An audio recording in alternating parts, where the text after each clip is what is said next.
The Forgiving Prince, Joseph and his Brothers, from Genesis 37 to 46. Jacob had 12 sons, but of all his sons, Joseph was his favorite. One day, Jacob gave Joseph a splendid new robe.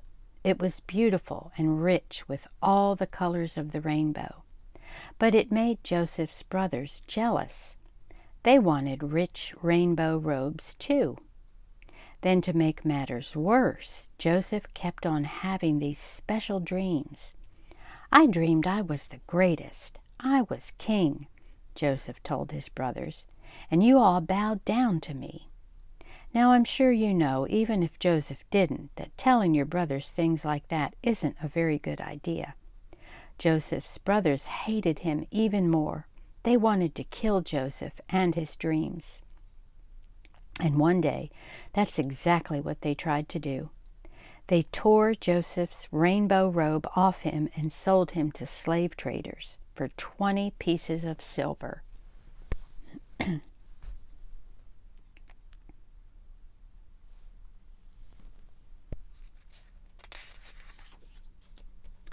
The traders took Joseph to Egypt and made him into a slave.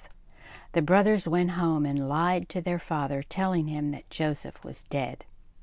"That's the end of that dreamer," they thought. But they were wrong. God had a magnificent dream for Joseph's life, and even when it looked like everything had gone wrong, God would use it all to help make the dream come true. God would use everything that was happening to Joseph to do something good. Meanwhile, though, things were not looking good for Joseph in Egypt. He was far from home and from his dad. Then he got blamed for something he didn't do, and even though he had done nothing wrong, he was punished and thrown in jail. But God had not left Joseph.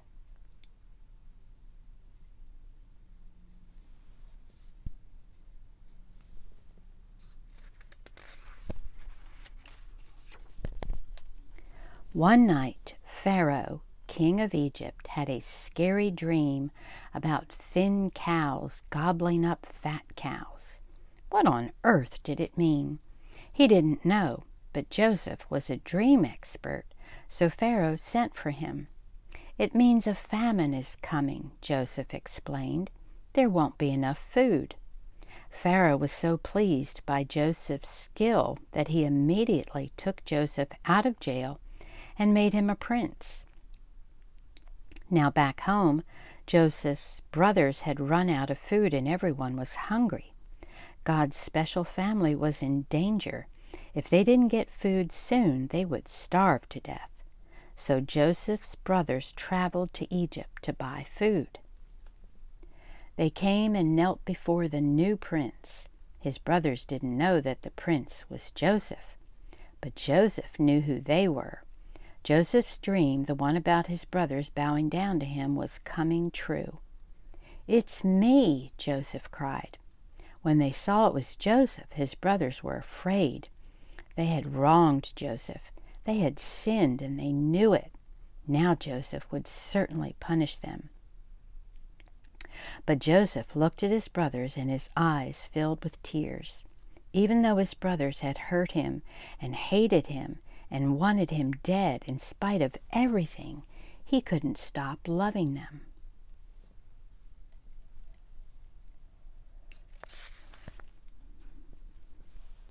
His heart, which they had broken, filled up with love, and Joseph forgave them. Joseph threw his arms around them. "Don't be afraid," he said. "Behind what you were doing, underneath everything that was happening, God was doing something good.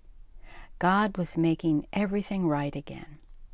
Joseph didn't punish them. He rescued them. He brought God's special family to live safely with him in Egypt. One day, God would send another prince, a young prince whose heart would break. Like Joseph, he would leave his home and his father. His brothers would hate him and want him dead. He would be sold for pieces of silver. He would be punished even though he had done nothing wrong. But God would use everything that happened to this young prince, even the bad things, to do something good, to forgive the sins of the whole world.